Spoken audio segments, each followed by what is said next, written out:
For years, I was convinced my hair just wouldn't grow. It sat at the same length no matter what I did.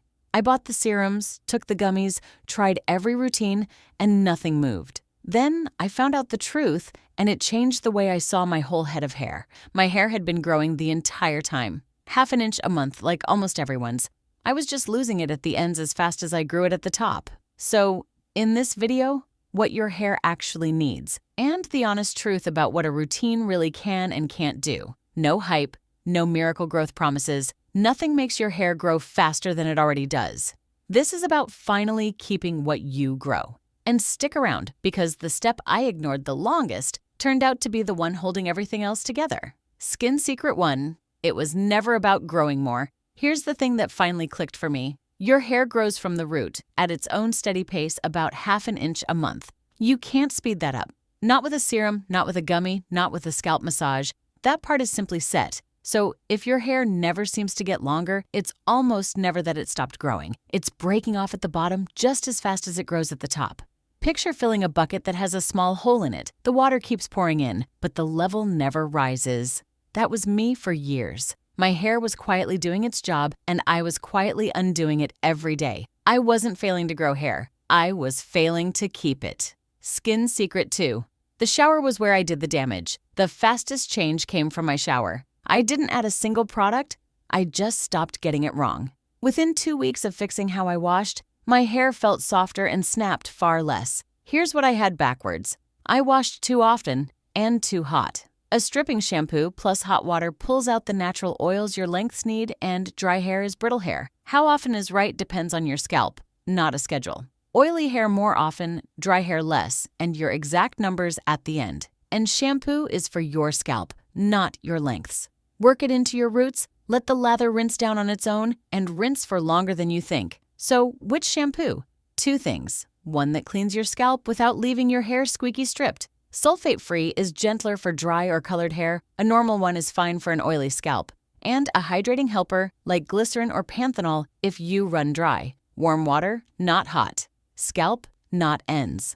Skin Secret 3. The step I used to skip on oily days. I used to skip conditioner whenever my roots felt greasy. I thought it would only make things worse. That was a mistake, and it's the one I hear most. Conditioner isn't for your scalp.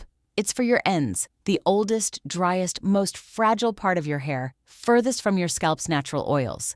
So every wash, once your shampoo is rinsed out, run it through the mid-lengths and ends and leave the roots alone. It smooths each strand down, so your hair slides instead of snags. And snagging is breakage. Buying one? Look for slip from an oil or butter, argan, shea, jojoba, coconut, a moisture holder like glycerin or panthenol, and only a touch of protein like hydrolyzed keratin. Too much protein is what leaves hair stiff and snapping. The tube I wasted the most money on promised all of that on the front and did nothing on my ends. A weekly mask is that same list, just richer, heavier butters for dry ends, a protein one only now and then, never every wash. And here's what almost nobody tells you. Your hair is weakest when it's wet, exactly when we attack it. Rough drying and dragging a brush through. I switched to squeezing the water out gently with a soft t-shirt and detangling with a wide tooth comb from the ends up.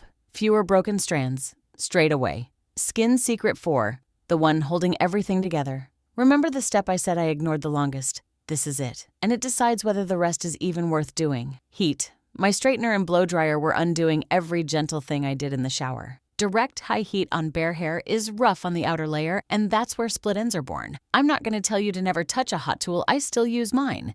But now, every single time, a heat protectant goes on first. It's a buffer between the metal and your hair, and skipping it is the most common way people quietly cook their own ends. And it isn't only heat. A rough cotton pillowcase all night, the same tight ponytail every day and afternoon in the sun, they all chip away at those same ends. So, a silk or satin pillowcase, looser styles, a hat on a beach day. Small things, but this was the leak draining everything else. Protect the strand, and all that growth you were already making finally has somewhere to go.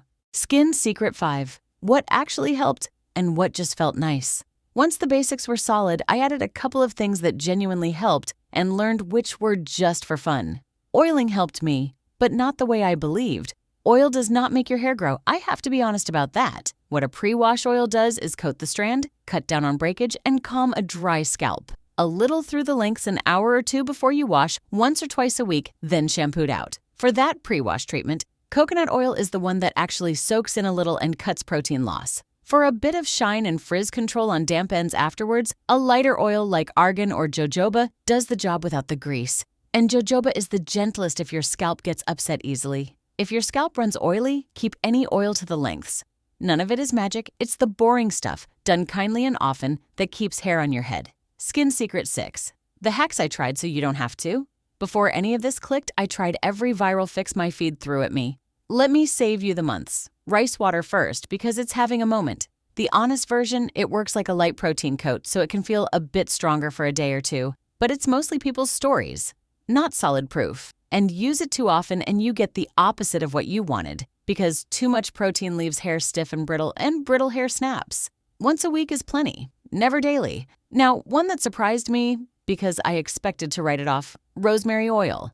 There's some real early research, small studies where it performed a bit like a common hair loss treatment. But read that carefully, it's a slow scalp treatment for thinning hair that works over months, not a shine serum that changes your hair by Friday. If your hair is thinning, it might be worth a gentle, patient try. The rest, the grow 2 inches in a week oils, the speed tricks, all sell the one thing that doesn't exist: rushing growth you can't rush. When something promises fast growth, that's the tell it's a fairy tale. Your wash day routine and how it flexes for you. Let me put it together, because a routine you can picture is one you'll keep. Oil the lengths beforehand if you like. Shampoo the scalp only with warm water. Condition the ends and never the roots, and rinse well. Squeeze the water out gently, comb from the ends up, heat protectant before any hot tool.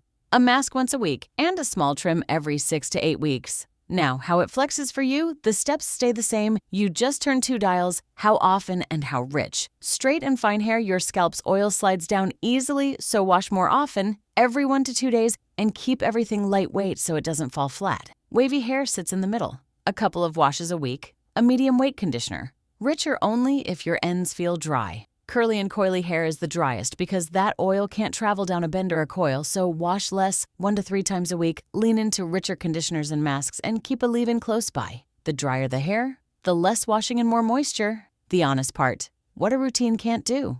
I promised you the honest truth, so here it is. None of this happens overnight.